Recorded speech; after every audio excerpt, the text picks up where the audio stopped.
Welcome to this session, Key Concepts, Submodule 2 of 3. In this presentation, we'll explore the fundamentals of risk management, management of change, continuous improvement, and teamwork in drilling operations. Let's begin by reviewing the learning objectives for this session. The main objectives of this session is, first, to understand why risk management is central to achieving consistent drilling performance. We will discuss how identifying hazards early, categorizing risks, and applying preventive measures keep operations safe and efficient. Second, we will examine management of change and real-time analysis, both of which help us make informed decisions when operations deviate from plan. You'll see how structured processes and live data integration minimize uncertainty. Third, we'll examine the 4 primary risk treatment strategies: avoidance, control, acceptance, and transfer. These options provide a practical framework for handling operational risks. Fourth, we'll discuss how continuous improvement and knowledge management can drive better performance. By capturing lessons from each well, we create a stronger foundation for the next campaign. Finally, we'll highlight the role of communication and teamwork. Drilling optimization is not just about tools and models, it depends on effective collaboration across disciplines. With these objectives in mind, let's move into why risk management is such a key driver for success. Risk management is a cornerstone of drilling optimization because it directly affects both safety and performance. In drilling operations, uncertainty is constant, from geological surprises to equipment malfunctions. Without a structured approach, these risks can lead to costly downtime, HSE incidents, or even well integrity failures. By identifying risks early, we are able to categorize them and put mitigation measures in place before they escalate. The risk management process involves several structured elements that must work together. First, we maintain a risk or events ledger. This acts as part of our knowledge management system, capturing every identified risk, categorizing it, and recording the actions assigned for prevention and mitigation. Importantly, this ledger is not static. It must be continuously updated as new risks emerge. Next, decision analysis plays a critical role. At key decision points in drilling, such as unexpected formation pressures or equipment failures, we rely on tools like decision trees and RACI charts. These provide clarity on who is responsible, who is accountable, who should be consulted, and who must be informed. This reduces confusion and ensures swift, structured responses. Ultimately, contingency planning is a crucial safeguard. We must prepare recovery actions in advance so that if an event occurs, operations can resume quickly with minimal disruption. This is always tied back into the ledger and decision analysis tools, ensuring alignment. Together, these elements create a cycle of identification, categorization, decision-making, and recovery. On the next slides, we'll see how these concepts are applied in practice through knowledge sharing and RACI frameworks. This is an example of a risk register with a risk pot. The risk register is project-specific and contains a list of all non-productive time effects that have occurred since the offset. Looking at the headings, we have the risk definition. This lists the types of events that can occur, followed by historical occurrences based on offset wells.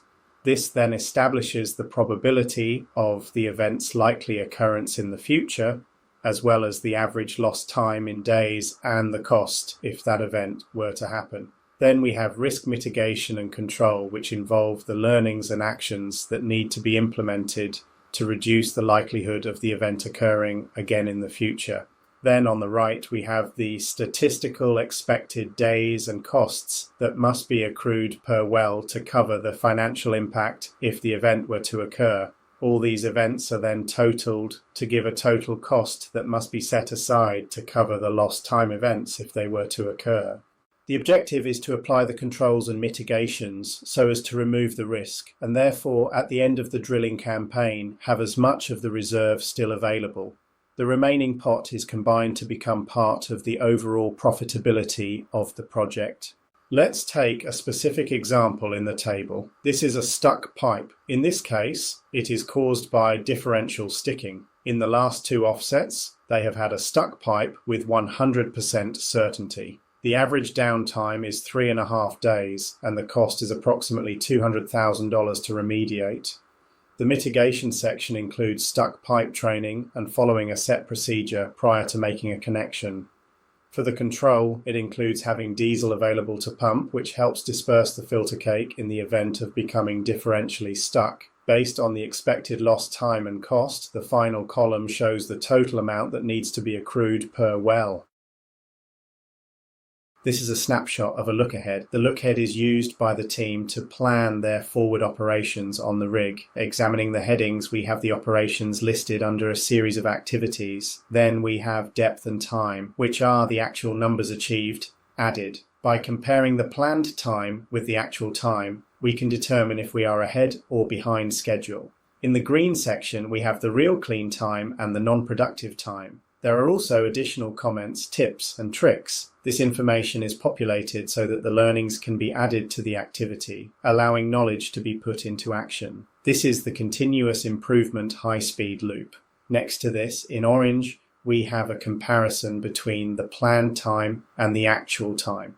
If the cell is red, it means the operation took longer than planned. If the cells are green, it means that they performed better. If the operation took is longer than the plan, the well site supervisor will highlight why this was in the comments section, or conversely, if the operation did better than planned, comment on what was done to achieve the improvement. This will then be reviewed at the end of section review and potentially become learnings for the next look ahead.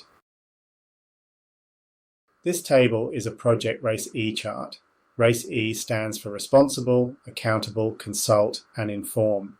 The different activities are noted in the column on the left, and on the right are all the different job positions in the project for client and service companies and what the communication protocol is. Let's look at this in more detail at the design stage, which is in grey. WE stands for the well engineer, who is assigned to the well. The well engineer is responsible for compiling the drilling program. This is the key document that will be followed in the execution phase of the well. Next is the senior well engineer. Their role is to review the program put together by the well engineer and sign off. If there is an error here, the senior well engineer is accountable. Then moving over to the project manager. They need to be consulted on the well program. This will normally occur in a review meeting to make sure that the well objectives and operations are in step with the well design. A part of the well design is to calculate the total time the well will take to drill and the overall well cost. This is the AFE. The senior well engineer is responsible for calculating this, and the project manager is accountable for the number. Usually, as the consequential dollar value rises, so does the hierarchy of who is responsible and who is accountable.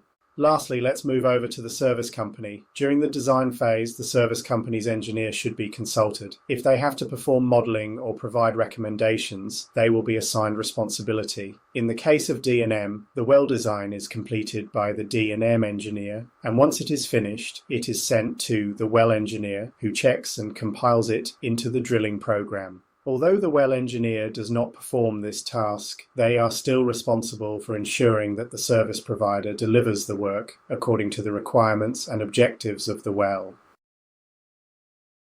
Managing change is one of the most important aspects of risk management. In drilling, even small deviations, whether from contractual terms, operating procedures, or established norms, can introduce new hazards. This is why we treat management of change as a formal process, not an informal adjustment. A significant change is defined as anything that either introduces a new hazard or increases the risk level to the point that it could cause an HSE incident or a service quality non-conformance. For example, a sudden change in mud weight requirements would trigger this process. Each proposed change must have both an originator and an approver. The originator prepares the change proposal, documents the notification, and ensures communication across all affected parties. The approver reviews the proposal, decides whether to accept or reject it, and determines whether further reviews are required.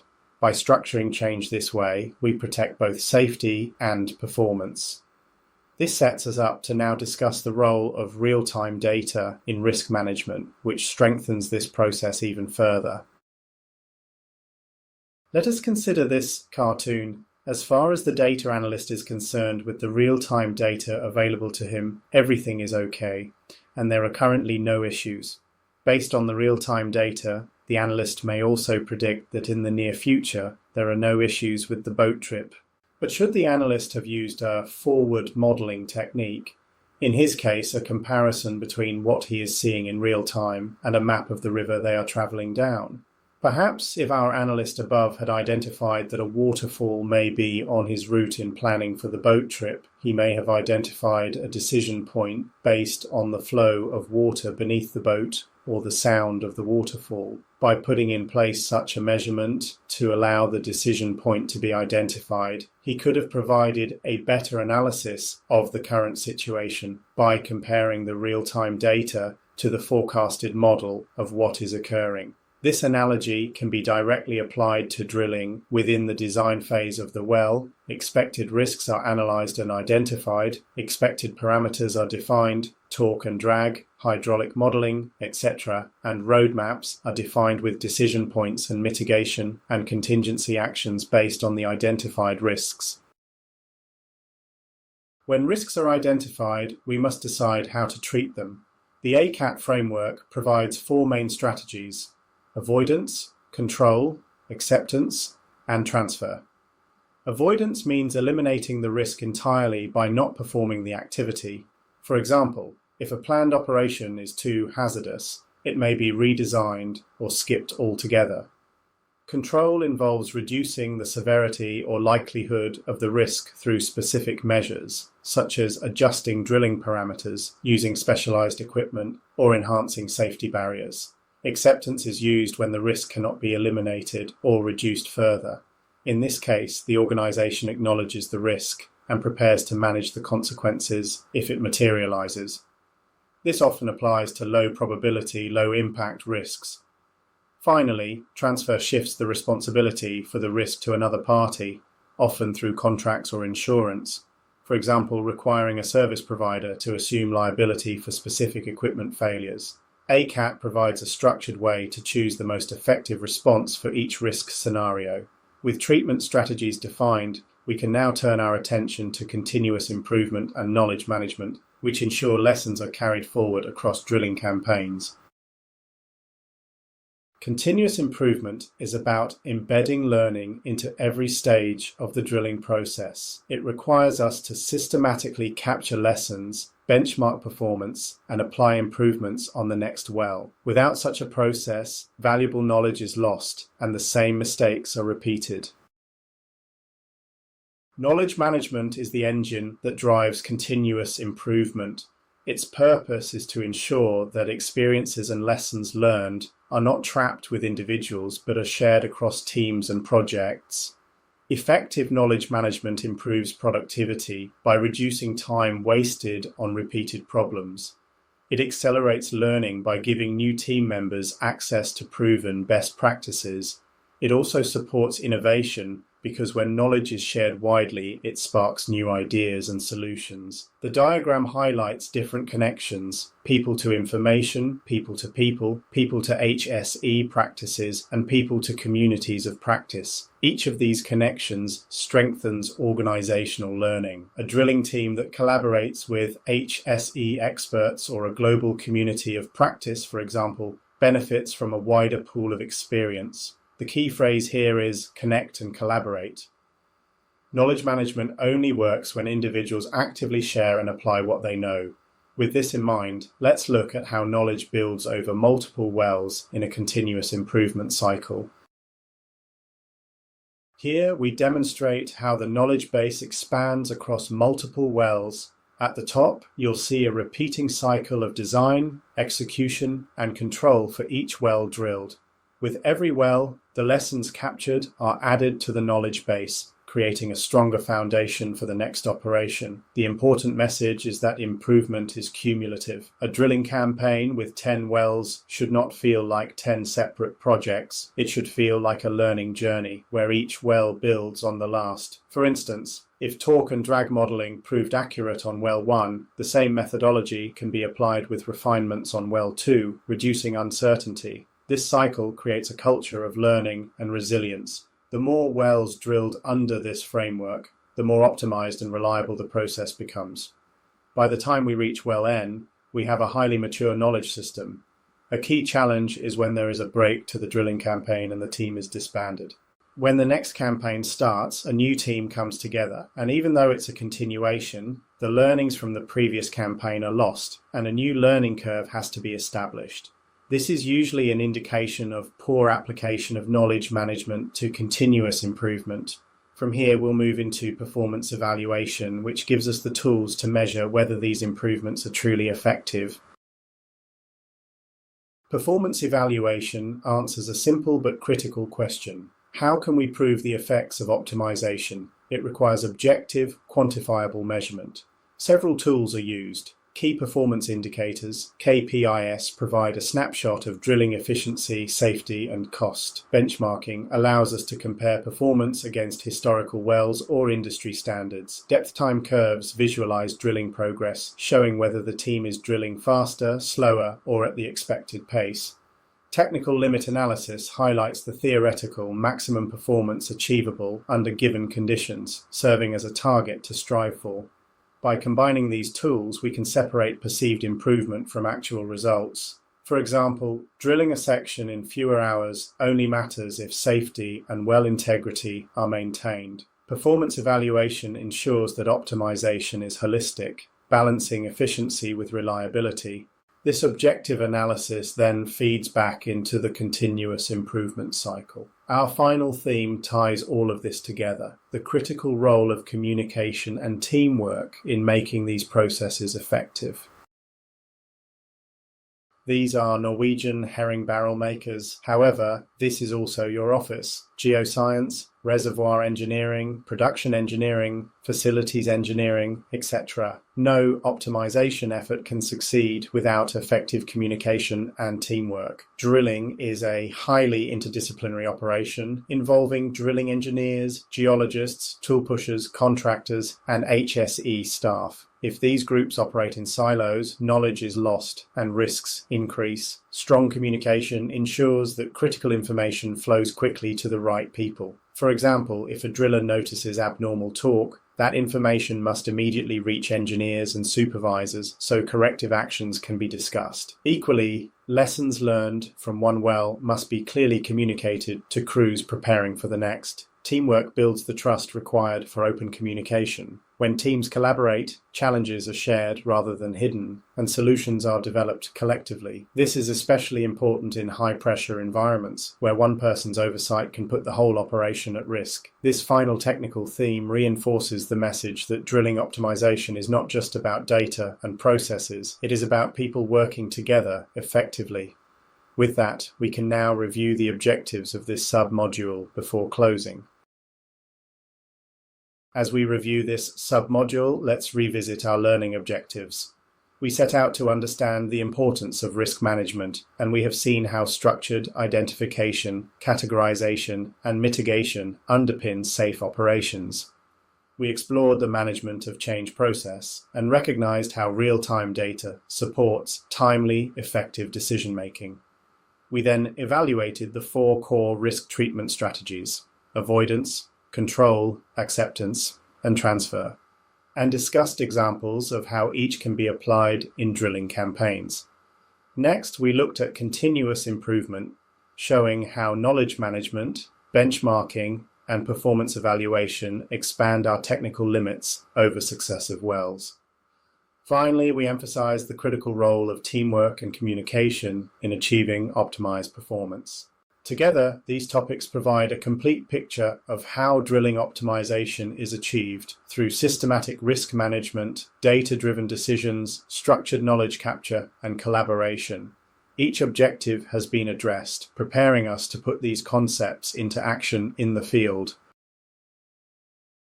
This concludes Submodule 2 of 3 on key concepts in drilling optimization. Please proceed to the quiz to test your understanding of the material. Thank you for your attention and engagement. Your input and experience are what bring these concepts to life in practice.